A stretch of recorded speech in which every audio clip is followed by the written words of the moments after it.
Yo, yo, yo, pop, pop. What's up, everybody? Welcome into another episode of Trust the Tape with your two favorite people. Probably not, but with two people who are here. That's us two people. Hello, my name is Jeff. Cavanaugh! Sitting right there in the Crown Global Media studio, not studio, probably in the office. Studio. My office. Yeah, my office. Yeah, they're out there working right now. Yeah, putting that thing together.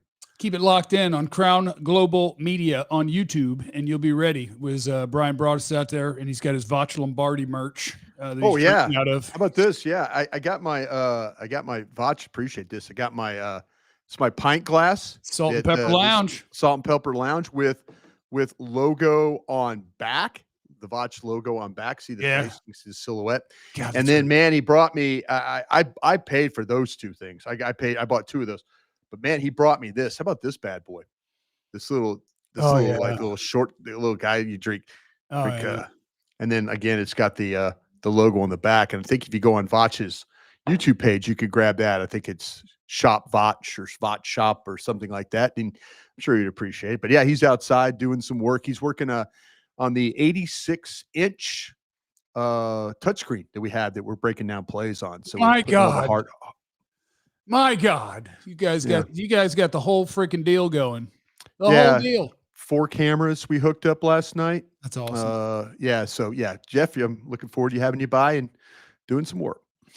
That logo is super cool. I love that Vach logo. Vach's logo is badass. Yeah, that is badass right there. Yeah, but like if you want to, like I say, he's putting it out there. Cool, man. Like I said, I was drinking a little agua in it today. But what do we got? We got players. I got scouting reports on players. If you want to talk about that too, that's good. If you want to get to that, we can. I made Micah the headline just because Micah's the headline, and we had. Go ahead. Who do you got? What do you want to talk about, Micah? Yeah, what do you want to talk about? But we do have two guys, and you may have to help me with pronunciation because I don't know pronunciation, but I know we got Reddy Stewart, who is a nickel that played with the Bears last year, 5-year guy at Troy. Trequez Bridges is an outside corner, 7th-round pick that didn't make the Chargers roster. That's 6'3" and apparently fast, according to his pro day. Yeah. And to get those guys, Andrew Booth is up out of there, and Zion Childress, my guy, who all he did was bust his ass to make a team. And then he made a team, and they were like, hey, just kidding. And they went and snagged some other guys over him. Let me do those scouting reports in a second, because what I want to ask you about first is I'm always a recce specky guy. I love a good reckless speculation. So you're gonna wear our audience out about Micah Parsons? Is that what you're gonna do? 60 seconds, just 60 seconds. 60 seconds. It's all good, man. It is all good. This is what Jerry wants. What Jerry wants, Jerry gets. Jerry wants attention. So Micah was at the airport. Allegedly heading to get a second opinion on his back. And what I wanted to know, Bryan, actually going to LA to get an opinion on his back. What I wanted to know is I got to get something to block that window. The sun. I need some of your sun on my face right now. I can tell it's just right there. So what I want to know is, do you think that this is a career-ending injury on Parsons' back? And because I'll tell you what we're gearing up for, I guess. And I don't like this. I don't like this at all. We've already reached the point where I don't sure, maybe if Micah starts practicing tomorrow. He will. He will if he signs a contract. If he gets a contract offer, that's the thing. He'll absolutely practice tomorrow if he gets a contract offer, for sure. Right. And so, Jerry's doing his, he's 10 toes down on whatever he's 10 toes down on. I don't know what it is that would not want him to sign him to the standard contract extension that the best edge rushers in the league would get at this point in any other team. But whatever. But what I worry about is, in my opinion, okay, I don't want to violate anyone's HIPAA, which this has nothing to do with HIPAA, nor does 90% of the things that people say HIPAA about. Micah's not hurt. Micah's back is fine.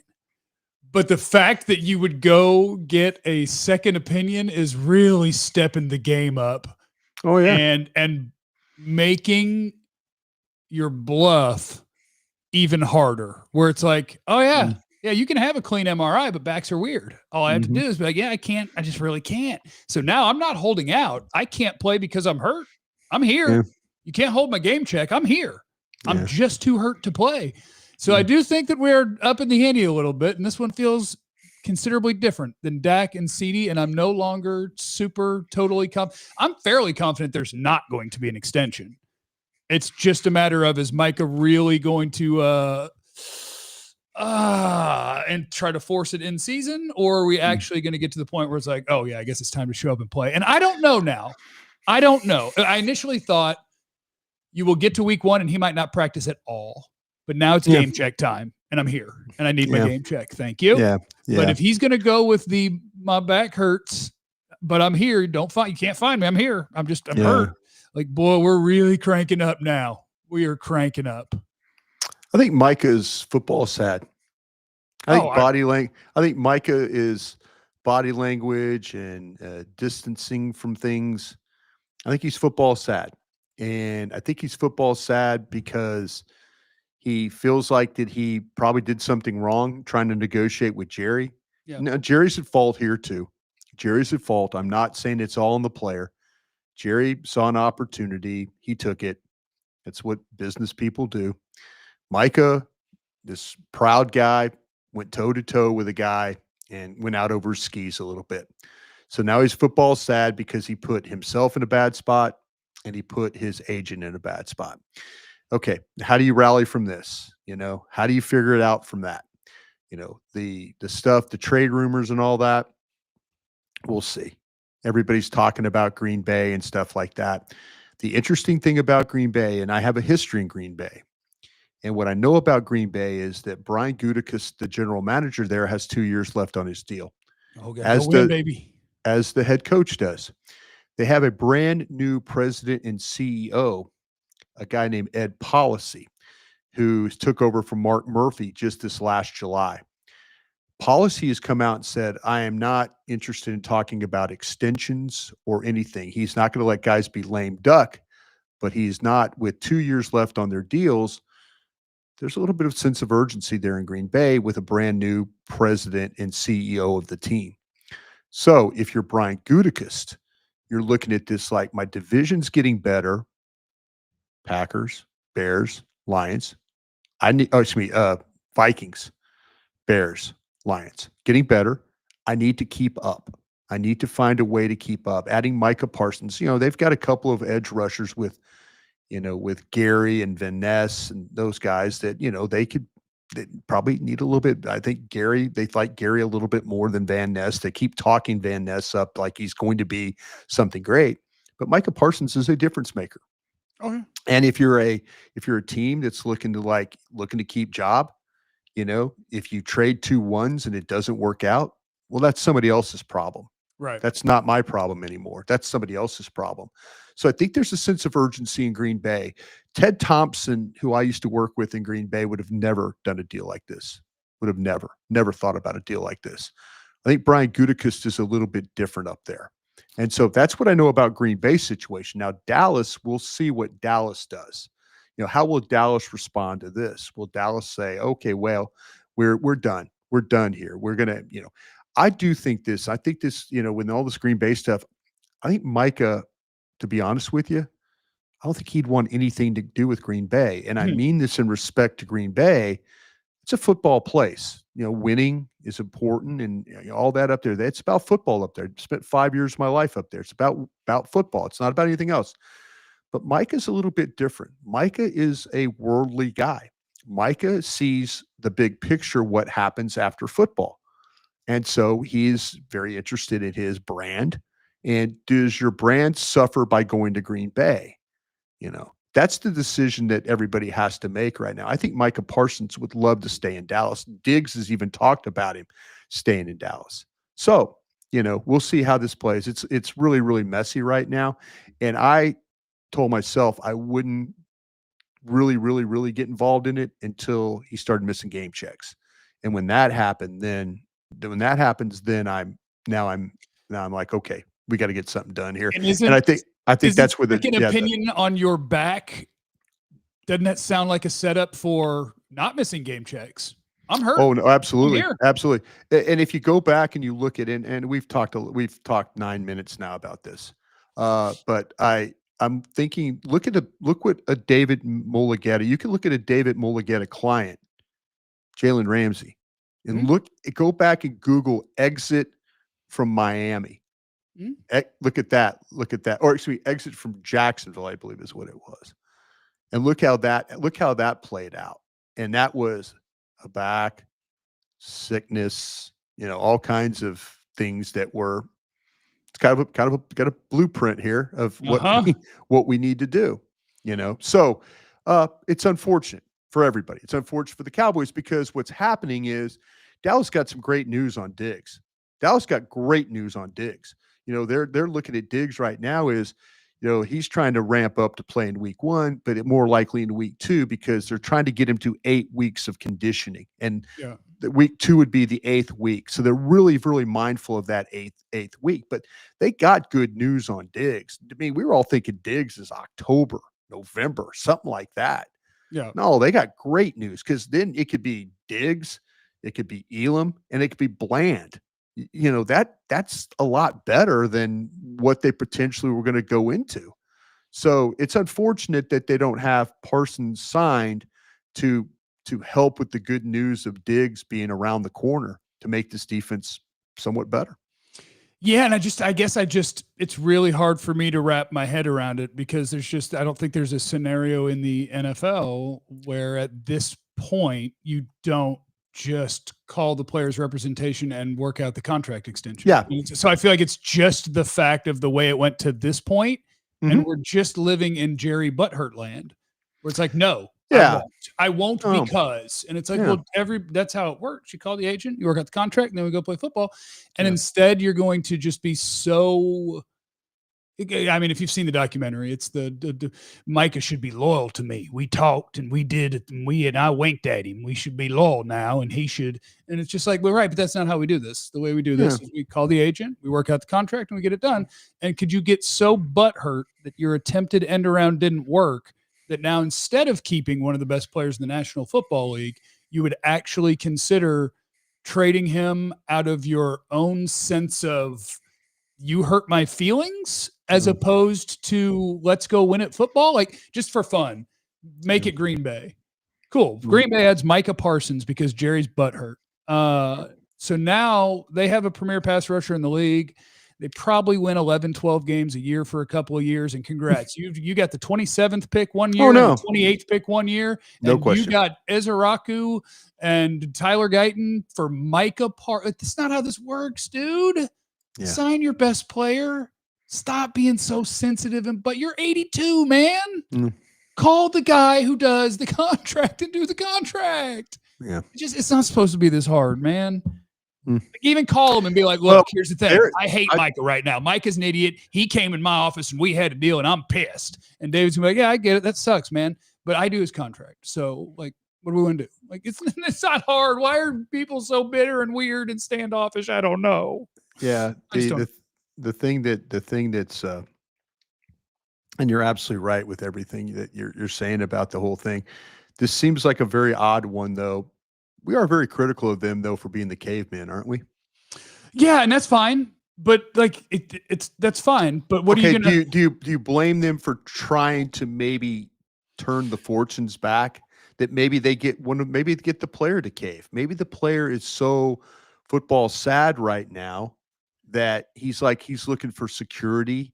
He doesn't want to go to Green Bay. I mean, he's thinking about I think there's so many things going through his head right now, and I think that maybe David Mulugeta talked him into doing this whole go get a second opinion thing.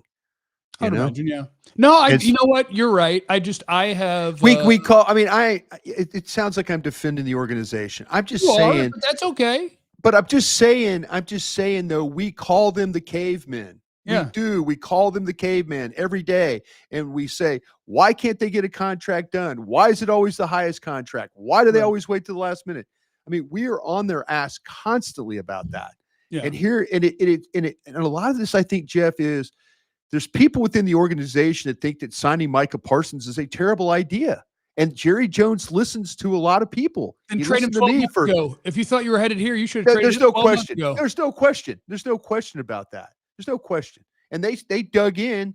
They dug in because they know about the player. They know, and Jerry's like, no, I don't want to trade him. I don't want to do this. It sets bad precedent. Every time a big player like does this, then we're going to have to worry about them wanting to be traded. Yeah. So to me, it's they're damned if they do and they're damned if they don't. If they don't stand up, they need to trade. They need to change the trend of overpaying every one of their players. And it's not but there's Micah's no such fault. thing as overpaying Micah Parsons. We know what Micah Parsons costs. But that's what I'm saying, though. It's at some point in time, look at their roster. Look at their roster and look how top heavy it is with contracts. Yeah, but that's not a result. That's not a result of how much they're paying people. That's a result of how poorly they've drafted and developed it, a lack of free agency and a lack of trading for real players. Every one of their high priced player. I mean, you look down through it. Their roster.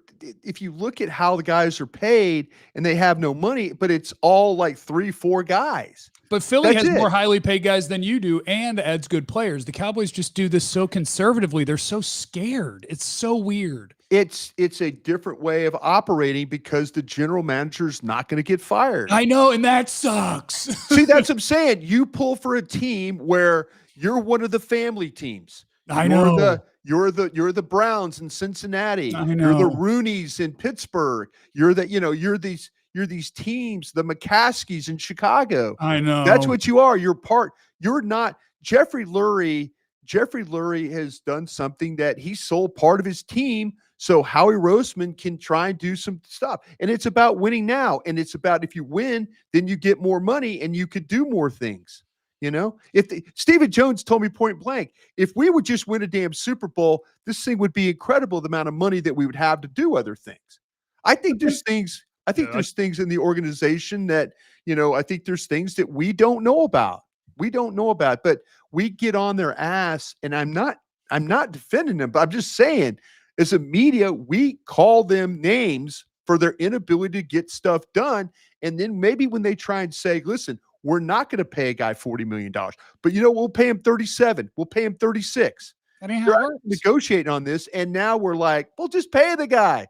Because that's not how it works. Micah Parsons is not a $36 million player. He's now a $43 million player. That's what it is. And it doesn't have to be your money. Send him somewhere else. Someone else will give him 45 tomorrow if he's a free agent. And then they pretend he's got a contract. Every single good player from Micah's draft already has an extension. They operate in their own world that has nothing to do with how the NFL works. Do you agree? You agree they have to at some point in time, they're going to have to try and negotiate with somebody. They actually have leverage on this guy. They got tags. They've got things that they could do. I mean, they've got leverage until his back hurts. Now you're paying him $24 million to do nothing. That's fine. And if that's the case, then you'll trade him. And then also it'd be like our guy we traded off to the Bears defensive tackle Ratliff. And all of a sudden Ratliff's got a back injury, and the next thing you know, he's playing the game the next week. Yeah, I think it's Cowboy fans, because it's one of those things where none of this had to happen. Yeah. Most NFL teams have gotten this thing done. A lot of them a year ago. The majority of most of them at some point before Myles Garrett. And it's just, it's weird. The thing is, Jeff, you and I and others reported 2 years ago, that there were people in the organization that have major concerns about Micah Parsons. Can I take that? It's not a slam dunk like Dak Prescott. It's just not that slam dunk. I mean, even Dak Prescott, he didn't even have a functional leg, and they gave him $60 million because they weren't sure about him. And we're not sure about this. And then he gets hurt, and we're still not sure about this, but we have to pay even more because we just don't do things the way people do things. We just mess stuff up. And my problem is that there's not a plan. They don't have a there's not a way they do things. I think it goes to what you would say about a lot of other general managers. There's the guy there, and it's all right, what are we doing? And then you go figure out, this is how we're going to operate. And they don't. And maybe it's because Jerry talks to 100 different people, and he does what person number 71 wants this time, because I talked to him last. And then, okay, and you want to do this, and Steven, you like this guy Shoddy? Well, we sure get along. And there's nothing that all works together. I take this whole offseason. You've gone, 2-3 straight years without really using free agency. Your roster is top heavy, but it's a result of you haven't drafted well for 3 years. You haven't added talent intentionally in the offseason in 2 years. You just haven't done those things. And so the roster is a reflection of that. You trade for George Pickens as a rental. And it's okay, that's a let's go win the Super Bowl move.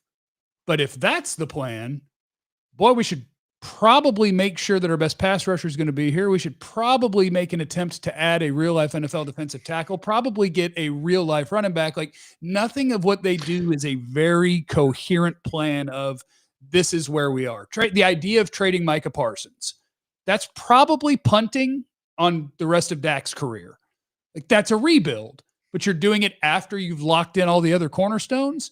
Like, just nothing that they I do feel like up. for the last 15 years, they haven't had a coach that could get him to the Super Bowl. That's my biggest thing. Boy, we are pointing a lot of different ways other than the one. I agree. Jerry Jones, there are absolute problems with Jerry Jones' philosophy. I'm just saying Jerry Jones hired the damn head coaches. That's for sure. For sure. That's on him. Steven, Will, they wear this stuff.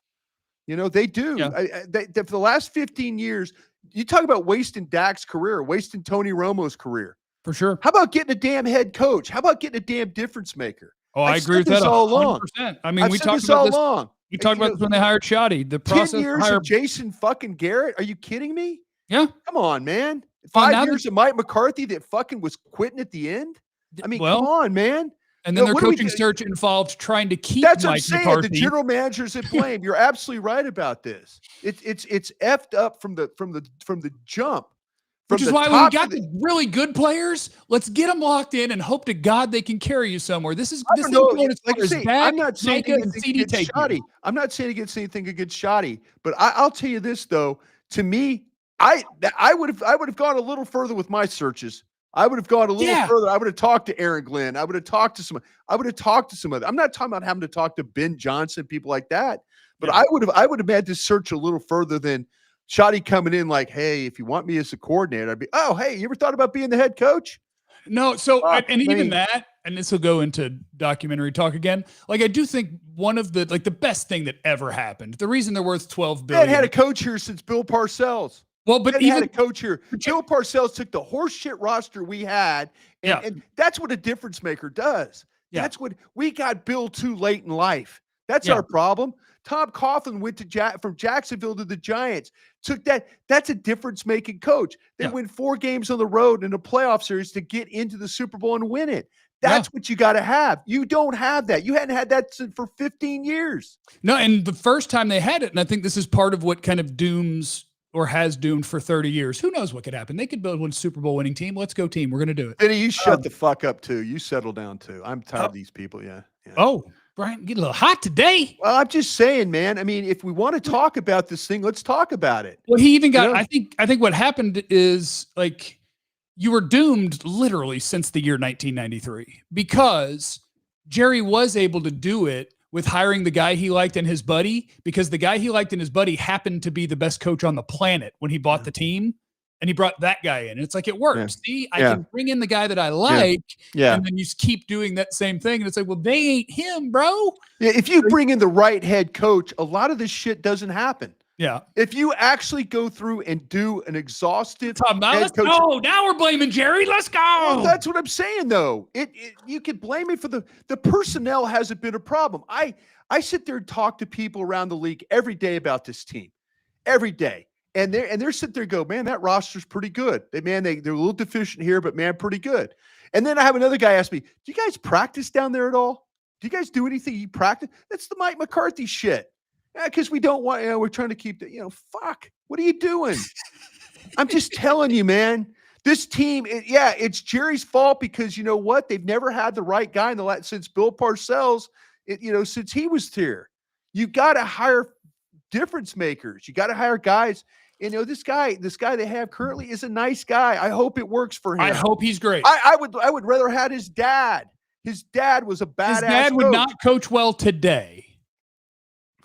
Maybe he would be coaching from heaven. Not coaching well today. He would be coaching from heaven. Yeah, well, I'm just saying. To me, we talk about a lot of things, but that's to me, that is the number one problem. It's not the contracts or the draft. It's how you hire the fucking coaches around here. Yeah. Okay, that's the biggest problem. Which means he's bad at everything. Well, as a general manager, you're going to make mistakes. You're going to hire the wrong guys. But you know what? You've got to go through it, and you've got to make sure, I don't want that type of guy. I don't want that guy. Don't settle. Don't settle for these guys. So, I mean, that's my and problem. He's built to settle because, like, you saw it. It's been however many years of that dude wants to be the main character. He wants to be the main character. With Brian Schottenheimer, who gets credit if you win? Jerry Jones. Nobody else would have hired that guy. Jerry did. I hired that man. And it's all it's a problem. I mean, when you sit there and allow Mozzie Smith to still on the team after 3-4 years, that's a problem. That is a problem. That is a head coach. A head coach Parcells would say, "This guy can't play, Jerry. We need to move on from him." Yeah. He got I have the letter that Bill Parcells sent, a copy of the letter that Bill Parcells sent to Emmitt Smith, told him he can't play football anymore. I have that letter. Ryan, you need to auction that letter off. I want that letter. I'm keeping it because it reminds me every fucking day that, you know what, you could be the absolute best at something and you're still not good enough. Yeah. See, that to me, this is where we're at. You need somebody to say, you're not good enough. You're not good enough. Yeah. Instead of settling and getting run over in contracts and, to me, that's where it starts. That's where it all starts.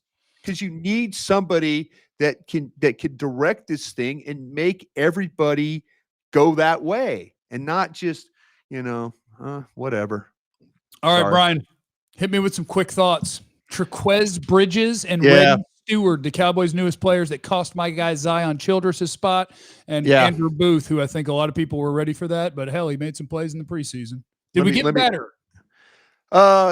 Reddy Stewart, though, I'll tell you what I said. I've got one of my gang of 7 guys that told me this about it. And I had my own scouting report on as well. My guy said he's kind of surprised that Dallas did this. He says he's a good kid. He's kind of a rough tweener, not big, not real fast enough to be outside, and not explosive enough or strong enough to play inside. He's a close but no cigar guy. We've kind of seen that with Cheeto a little bit with McQuamu, that kind of guy. He's not a standout on teams either. He's a good kid with above average skill that competes. Not sure how he helps their active roster. But I watched the kid play in the preseason. Okay, the connection is Matt Eberflus here. This is the Flus guy. This is the connection. The Chicago Bears, Matt Eberflus guy. This guy does play the slot. He will line up on outside, but more in the slot. I did see some quickness with the way he played. They used him as a blitzer. I thought he could cover some ground. They blitzed him, forced the quarterback wide. He was able to kind of make the quarterback have to get rid of the ball quickly. I thought that he did have a little bit of a burst. I saw the guy could plant and drive. He drove on a ball on the outside. The Texans tried to throw him a route up the field. He was able to stay in position, knock the ball away. He'll mix it up with blockers. He's a block down tackler is what he is. And when I say that is, he'll throw his body instead of really wrapping up. He's a throw his body at the ball carrier's legs. And so he's that kind of guy. When you watch him in coverage, he can stay with his man, and he's able to adjust on the move. So that's kind of what he is. You got a nickel player there is what you got. And Flus, obviously Flus or somebody likes it better than Zion Childress. Yeah, exactly. All right. On the other side is Bridges, right? Yeah.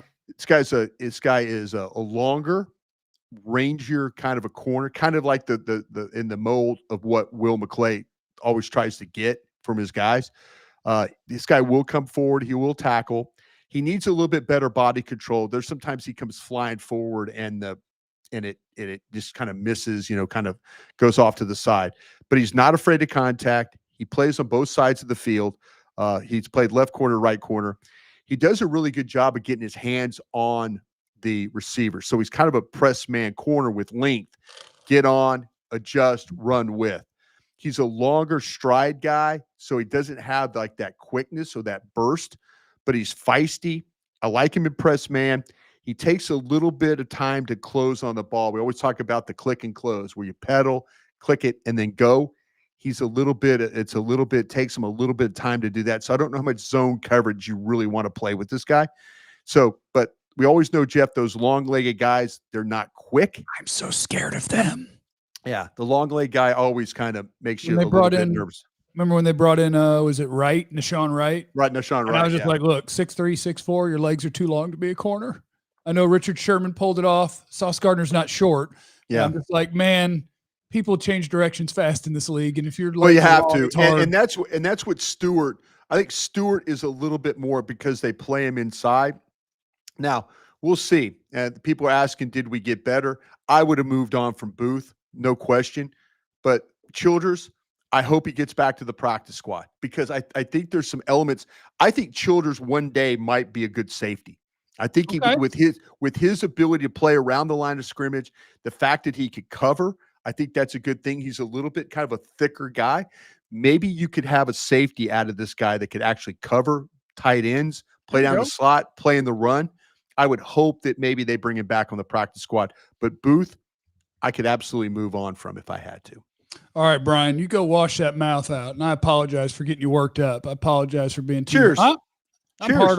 hard on Jerry. Cheers. That is cheers from the Crown Global Media Studios, where they got the Salt and Pepper Lounge. We got my man Voch Lombardi. Go on his YouTube. And if you're going on YouTube, by the way, if we would subscribe to Crown Global Media, we'd sure appreciate that. That's a big which of course is not. We'll be up and running Monday. We'll be running up Monday. Vinny, I love you too, but spell my name with an I. I told Vinny to F off, but I love you and too, but please spell my name with a Y next time if you apologize.